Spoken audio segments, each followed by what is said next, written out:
Hello everyone, welcome again in उड़ान classes. आज का हमारा टॉपिक है ट्रांसफर्ड एपिथेट। आज के इस वीडियो में बात करेंगे ट्रांसफर्ड एपिथेट के बारे में। इस वीडियो में कि कैसे हम इजीली ट्रांसफर्ड एपिथेट को सेंटेंस में से पहचान सकते हैं, इसका क्या फंक्शन है और एग्ज़ाम पॉइंट ऑफ व्यू से हमें किस पॉइंट्स को याद रखना है ताकि हम ट्रांसफर्ड एपिथेट को ईजिली कर पाएँ।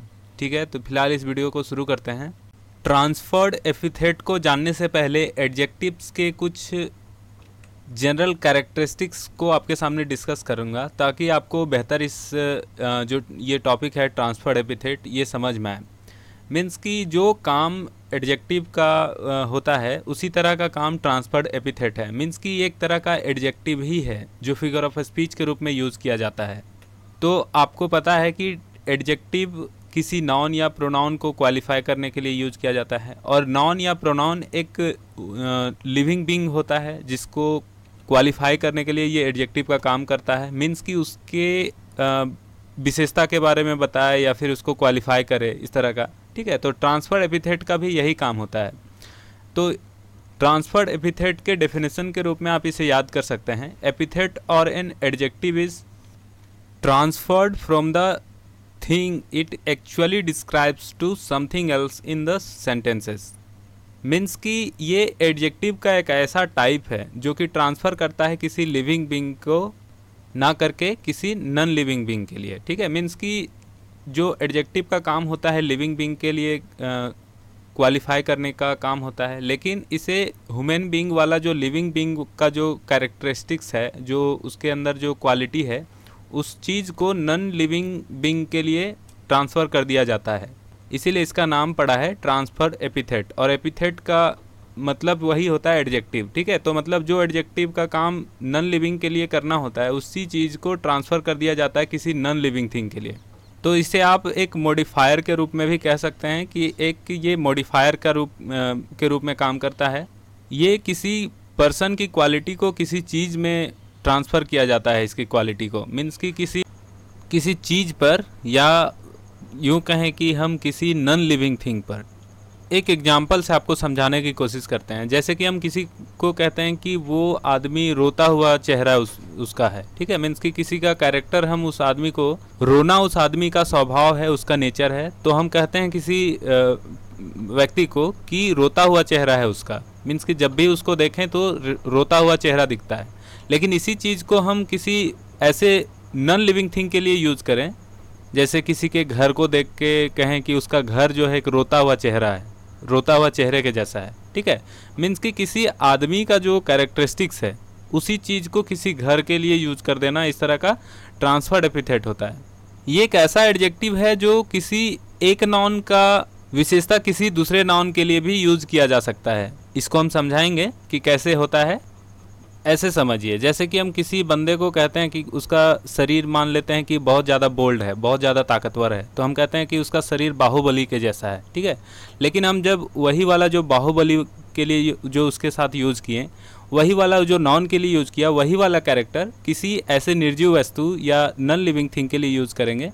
कहेंगे कि उसका बाइक एक बाहुबली के जैसा बाइक है, बहुत ताकतवर है। ठीक है, तो इस तरह का सेंस यूज़ करने के लिए ट्रांसफर एपिथेट का यूज़ किया जाता है। बस यही है कि आपको समझना है कि ये एक एडजेक्टिव के ही जैसा काम करता है।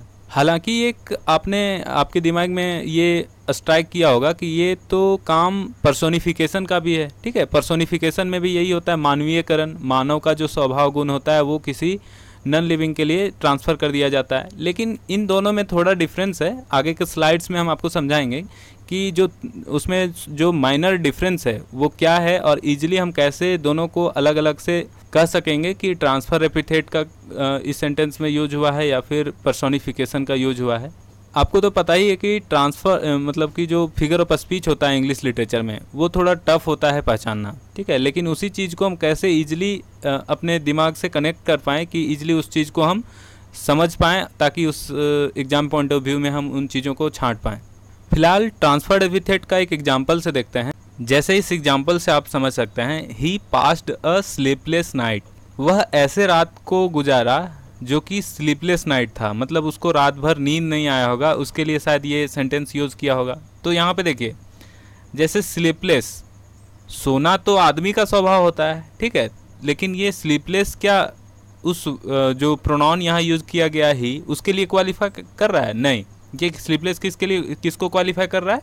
नाइट को। इसके नाइट के एडिशनल थिंग के रूप में ये बताने की कोशिश कर रहा है कि ये जो रात्रि थी वो स्लीपलेस थी, मतलब कि ऐसी रात्रि थी जो कि नींद ना आने वाली रात्रि थी। ठीक है, अब उसके पीछे का जो भी रीजन होगा, लेकिन यहाँ पे समझिए कि ये स्लीपलेस नाइट को क्वालिफाई कर रहा है। मीन्स कि ये नाइट जो है एक नॉन लिविंग थिंग है और उसके उस चीज़ के बारे में कैरेक्टरिस्टिक्स के रूप में या फिर एडजेक्टिव के रूप में ये काम कर रहा है।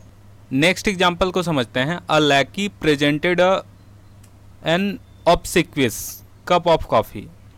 ऑब्सेक्वियस का मतलब होता है चापलूस, मतलब कि कॉफ़ी जो उसका नौकर प्रेजेंट किया वो चापलूस कप था। ठीक है, तो ये चापलूस होना तो ह्यूमन बीइंग का स्वभाव होता है, नेचर होता है, वो एडजेक्टिव के रूप में काम किया जाना चाहिए यहाँ पे किसी बंदे के या फिर किसी व्यक्ति के लिए। ठीक है, मतलब कि वो नॉन लिविंग थिंग के लिए तो नहीं हो सकता, लेकिन यहाँ पे ट्रांसफ़र कर दिया जा रहा है वो जो क्वालिटी ह्यूमन बीइंग में होता है वो क्वालिटी ट्रांसफ़र कर दिया जा रहा है एक नॉन ह्यूमन थिंग के लिए, मीन्स कि वो कप के लिए। ठीक है, जो कॉफ़ी का कप प्रेजेंट किया जा रहा है उस नौकर के द्वारा, लैकी का मतलब होता है नौकर, तो नौकर जो प्रेजेंट कर रहा है कप कॉफ़ी का कप, उसको एक चापलूस कप प्रेजेंट किया जा रहा है। ठीक है, इस तरह से ट्रांसफर्ड एपिथेट का यूज किया जाता है। एक और एग्जांपल से आप देख सकते हैं, he spends a busy life.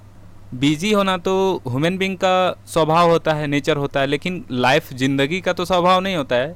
ऐसा यूजुअली हम डेली यूजेज में हम बोलते हैं स्पोकन इंग्लिश में, बट लेकिन हम लोग इस चीज़ के बारे में कभी सोचे नहीं हैं कि ये जो बिजी यूज किया गया है वो लाइफ के लिए क्यों क्वालिफाई कर रहा है। ठीक है, लेकिन आप इस चीज़ को आप थोड़ा सोचेंगे तो समझ में आएगा कि ये ट्रांसफर एपिथेट के रूप में काम करता है, ना कि एडजेक्टिव के रूप में।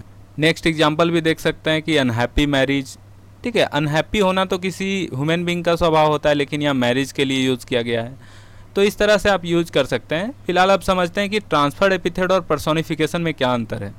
ट्रांसफर्ड एपिथेट का बात करें तो ये हमेशा एडजेक्टिव की तरह ही काम करता है, लेकिन पर्सोनिफिकेशन में हमेशा ह्यूमन क्वालिटीज़ को यूज़ करता है। दोनों सेम चीज़ है, थोड़ा डिफरेंस है दोनों में, थोड़ा सा और डिटेल में समझेंगे। जैसे कि पर्सोनिफिकेशन में ह्यूमन की एबिलिटीज़ को यूज़ कर मतलब बताना होता है, कंपेयर करके यूज़ करके उस चीज़ के लिए पर्सोनिफिकेशन में यूज़ किया जाता है। मतलब कि मानवीयकरण, पर्सोनिफिकेशन का मतलब ही होता है मानवीयकरण, मतलब मानव का जो आकार होता है किसी नॉन लिविंग थिंग के लिए वो यूज़ कर देना। ह्यूमन की जो एबिलिटी है, क्वालिटी है, वो किसी नॉन ह्यूमन के लिए यूज़ कर देना। ठीक इसी तरह से ट्रांसफर्ड एपिथेट में किसी चीज़ को डिस्क्राइब करने के लिए यूज़ किया जाता है। ठीक है, उस तथ्य को समझाने के लिए, उस चीज़ की को डिस्क्राइब करने समझाने के लिए ही यूज़ किया जाता है ट्रांसफर्ड एपिथेट का। मेन मोटो इसका ये होता है, लेकिन पर्सोनिफिकेशन में उसकी क्वालिटी को कंपेयर करके और उसका नेचर ट्रांसफ़र किया जाता है, बताया जाता है, बिल्कुल उसको मानव के जैसा ही उसको ट्रीट किया जाता है, समझा जाता है, जो कि आपको पर्सोनिफिकेशन में आपको डिटेल में आपको समझ में आता होगा अगर आप इसके बारे में जानते हो तो। ट्रांसफर्ड एपिथेट में किसी चीज़ के कैरेक्टर के बारे में भी क्वालिफाई करने के लिए यूज किया जाता है। जो हम लोगों का जो मोस्ट इम्पॉर्टेंट क्वालिटी होते हैं उन चीज़ों को ही इसमें से अडॉप्ट किए जाते हैं और नॉन ह्यूमन थिंग के लिए यूज़ किए जाते हैं। ट्रांसफर्ड एपिथेट में ये कहने के लिए कि वो चीज़ अच्छा है या बुरा है, बस इतना समझाने के लिए ट्रांसफर्ड एपिथेट का यूज़ किया जाता है। इसमें इंसल्टिंग वर्ड्स का भी यूज़ किया जाता है ट्रांसफर्ड एपिथेट में। इसमें इंसल्टिंग फ्रेज का भी यूज़ किया जाता है। तो इतना फंक्शंस है, इतना काम है ट्रांसफर्ड एपिथेट का, जबकि इसमें एक ही चीज़ समझना है कि ह्यूमन का जो एबिलिटी क्वालिटी है वो ट्रांसफ़र कर दिया जाता है। जैसे एग्जांपल से यहाँ पे लिखा हुआ है लाइटनिंग डांस्ड। ठीक है, तो डांस करना आदमी का स्वभाव होता है, लेकिन लाइटनिंग को यहाँ डांस कराया जा रहा है। ठीक है, तो मानव का जो क्वालिटी है, एबिलिटी है, वो ट्रांसफ़र कर दिया गया है लाइटनिंग के लिए। फिर आगे का एग्जाम्पल में लिखा है द कैमरा लव्स हर, मतलब कैमरा उसे प्यार करती है।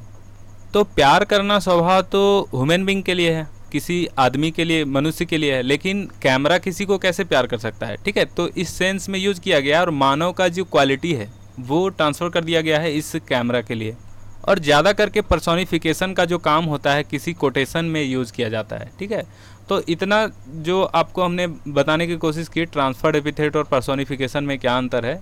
बस आपको मोटा मोटा यही याद रखना कि ट्रांसफर्ड एपिथेट एक एडजेक्टिव के जैसा काम करता है, ठीक है। उम्मीद है बात समझ में आई होगी। इस वीडियो में बस इतना ही, मिलते हैं अगले वीडियो में। तब तक हमारे चैनल से बने रहिए, लोगों तक इस वीडियोज़ को शेयर करिए। जय हिंद दोस्तों।